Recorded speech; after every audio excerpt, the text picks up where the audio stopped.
Welcome to Intermat's conference report, and today we are talking all things ACC with our ACC correspondent Robbie Wendell. Thanks for joining us, Robbie.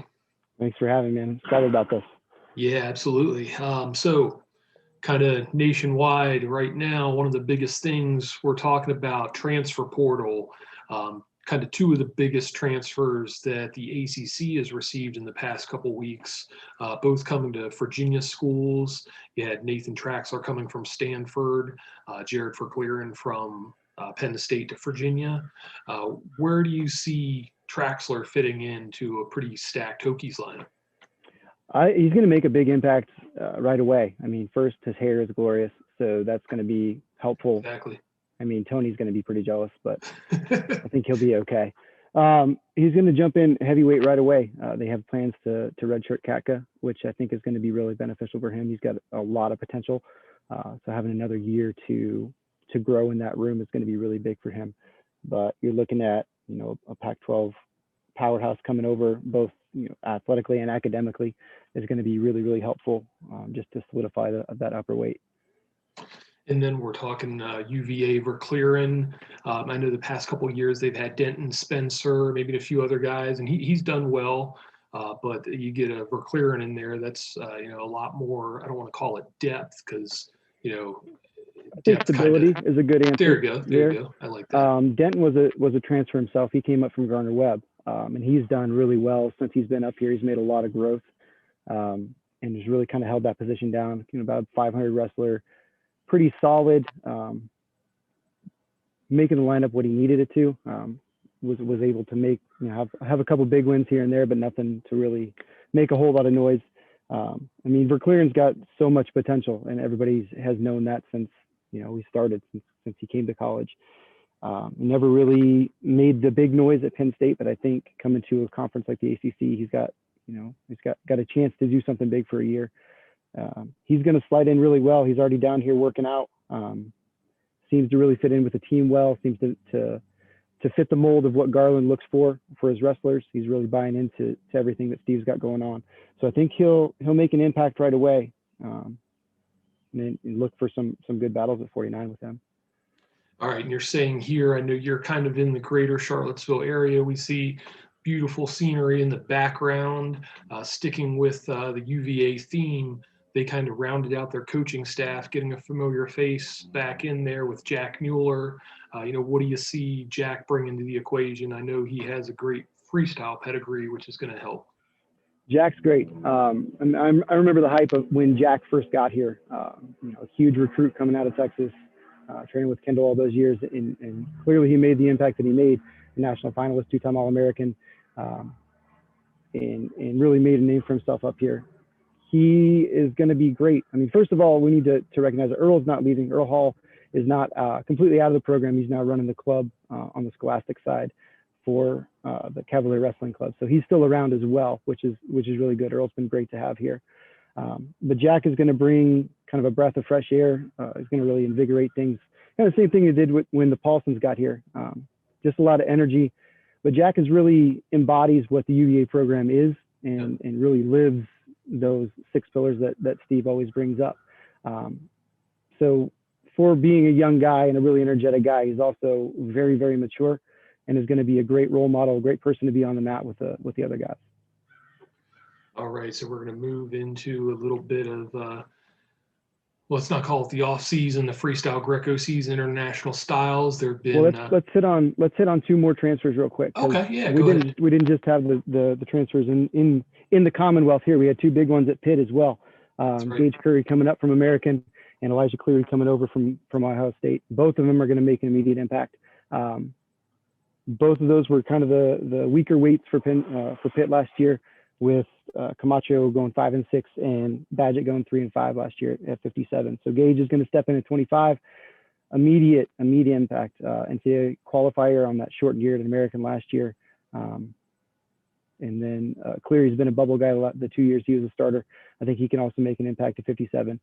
But it's going to also be great training partners. You got Mickey at 33, and you got Jake Wenzel at 65. So you're going to get the most out of those 2 guys right away. good catch with that.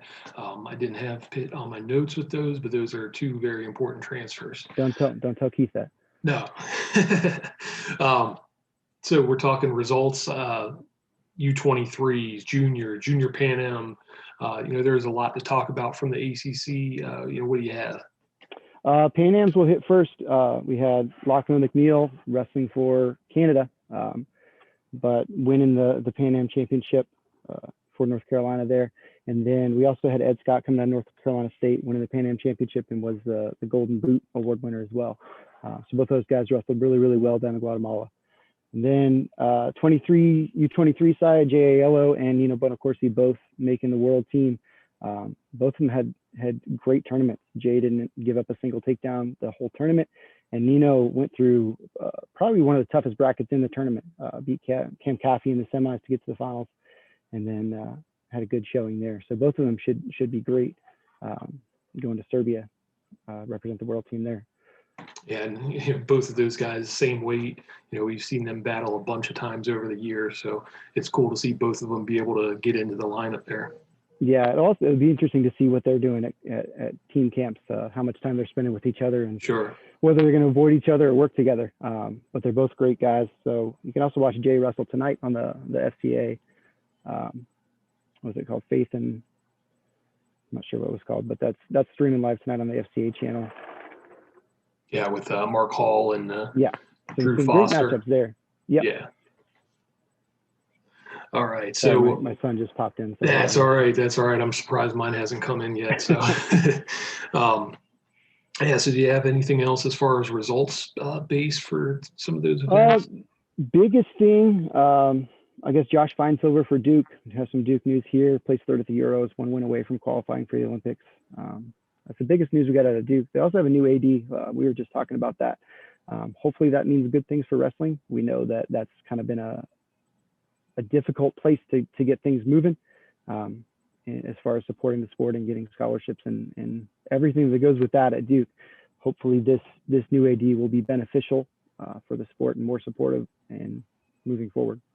Yeah, and I mean, let's be real. Duke, Glenn Lanham and crew have done a great job operating without scholarships, without the financial support that the other schools in the conference enjoy. So at a difficult school to get into academically, exactly. And so it's Lanham's done a great job.